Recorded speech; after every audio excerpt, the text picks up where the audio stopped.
हिमालय की शिवालिक श्रेणियों का प्रसार जहाँ समाप्त हो जाता है, वहाँ से कोटद्वार भाबर की समभूमि का प्रसार प्रारंभ हो जाता है। मालिनी नदी के पावन तट पर स्थित यही भाबर की समभूमि पौराणिक कण्वाश्रम की पावन भूमि है। पौराणिक कण्वाश्रम के अवशेषों को अपने अंतस में समाये इस भूमि का वर्तमान स्वरूप कैसा है, आज हम इसी तथ्य का अवलोकन करेंगे।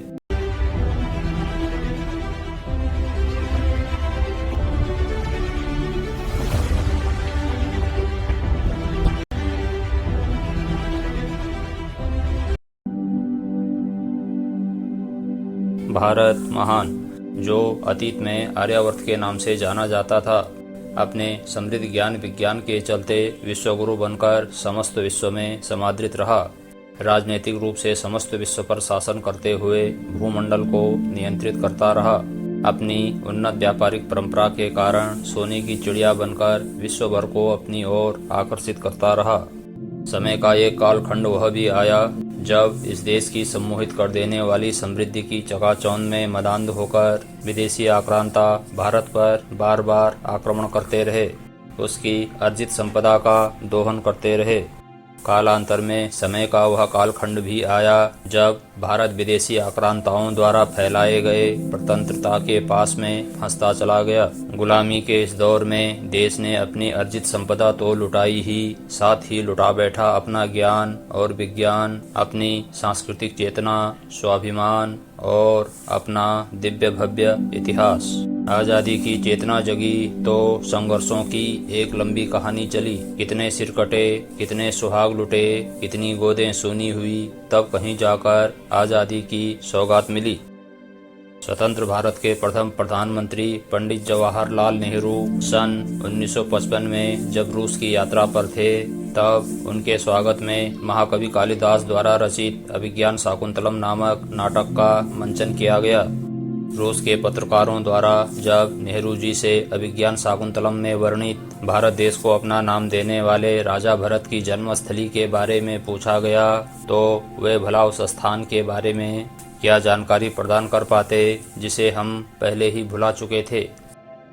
लेकिन उन्होंने निश्चय किया कि वापस देश लौटकर वे शकुंतला दुष्यंत पुत्र चक्रवर्ती राजा भरत की जन्मस्थली महर्षि कर्ण की कर्मस्थली के बारे में जानकारी जुटाएंगे। वापस देश लौटकर नेहरू जी ने उत्तर प्रदेश के तत्कालीन मुख्यमंत्री डॉक्टर संपूर्णानंद जी को कण्वाश्रम की खोज की महत्वपूर्ण जिम्मेदारी सौंप दी। डॉक्टर संपूर्णानंद संस्कृत साहित्य के मर्मज्ञ विद्वान थे। उनके दिशा निर्देशन में विद्वानों द्वारा वेदों, पुराणों, महाकाव्यों, नाटकों, इतिहास, पुरातत्व तथा पारिस्थितिकीय तत्वों के तथ्यपरक शोध के उपरांत वर्तमान कोटद्वार नगर के निकट मालिनी नदी के तट पर स्थित भाबर क्षेत्र को पौराणिक कण्वाश्रम के रूप में प्रमाणित किया गया। पौष शुक्ल प्रतिपदा संवत 2012 तदनुसार सन 1955 यही समय था जब बसंत पंचमी के अवसर पर श्री संपूर्णानंद जी के निर्देशन में तत्कालीन वन मंत्री श्री जगमोहन सिंह नेगी जी के द्वारा चौकी घाट नामक स्थान में कण्वाश्रम स्मारक का शिलान्यास किया गया। स्मारक में महर्षि कर्ण, महर्षि कश्यप, राजा दुष्यंत, रूपसी शकुंतला और भारत नामधेय भरत की मूर्तियों को स्थापित किया गया है। तब से लेकर यह स्थान प्रकृति प्रेमियों, इतिहासविदों, साहित्यकारों, शोधकर्ताओं के लिए आकर्षण का केंद्र बना हुआ है। कण्वाश्रम पौराणिक शिक्षा केंद्र के रूप में विश्व का प्रथम विश्वविद्यालय बना, जहां मुख्य रूप से वेद, वेदांग, छंद, ज्योतिष, कल्प, आयुर्वेद, दर्शन, राजनीति आदि विषयों का अध्यापन किया जाता था। पौराणिक कण्वाश्रम की स्मृतियों को आत्मसात करते हुए सन 1772 में यहाँ एक योगी का आगमन होता है और एक आधुनिक गुरुकुल की स्थापना की जाती है। गुरुकुल के संस्थापक योगी का नाम डॉक्टर विश्वपाल जयंत है, जिन्हें कालांतर में आधुनिक भीम के नाम से जाना गया।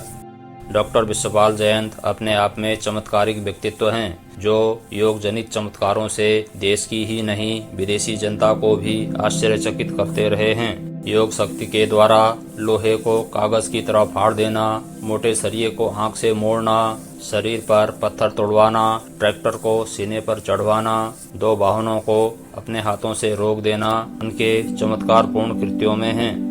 उनके इस अद्भुत कौशल से प्रभावित होकर तत्कालीन भारतीय राष्ट्रपति श्री वी गिरि जी ने सन 1968 ईस्वी में उन्हें आधुनिक भीम की उपाधि प्रदान की। वर्तमान गुरुकुल का परिसर दिव्य भव्य है, जिसमें विश्वविद्यालय का भवन, यज्ञशाला, गौशाला, भोजनालय एवं तरणताल विद्यमान है। इस आधुनिक गुरुकुल में वर्तमान समय में संस्कृत साहित्य, योग एवं आयुर्वेद की शिक्षा प्रधानतया प्रदान की जाती है। पौराणिक स्मृतियों को भी संजोए वर्तमान कर्णाश्रम में महर्षि कर्ण, शकुंतला और महाबली भरत की जीवंत प्रतिमाएं विद्यमान हैं।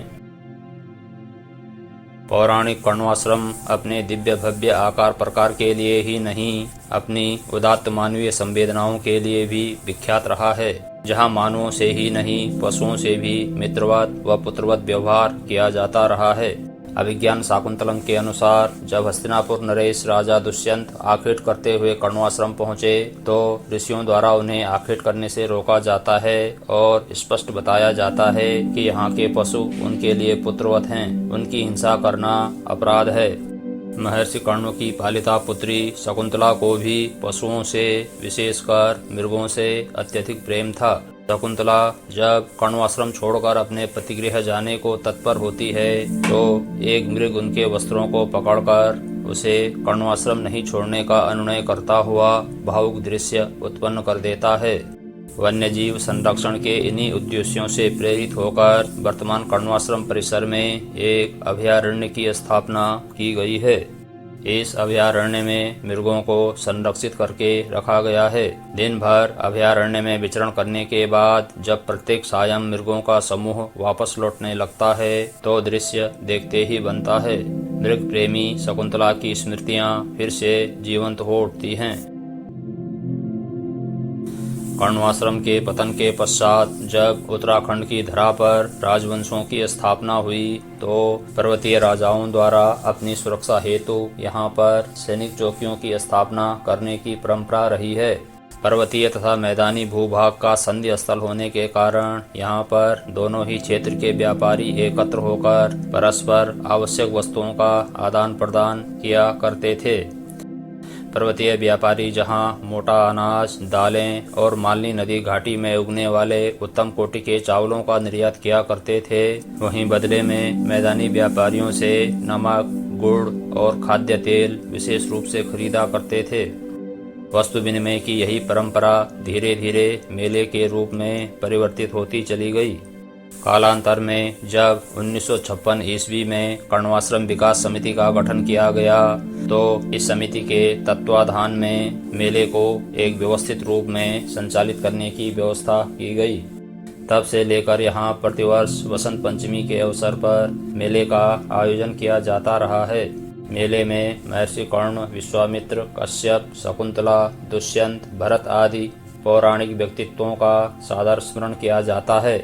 मेले में सांस्कृतिक कार्यक्रमों तथा क्रीड़ा प्रतियोगिताओं का भी आयोजन किया जाता है। जन सामान्य के मनोरंजन के लिए यहाँ वे सभी साधन उपलब्ध होते हैं जिनकी उन्हें आवश्यकता रहती है।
संत ऐजे हमारी डांड सारियों बहुत बहुत धन्यवाद।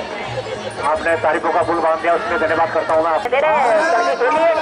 बोनस का प्रयास इस बार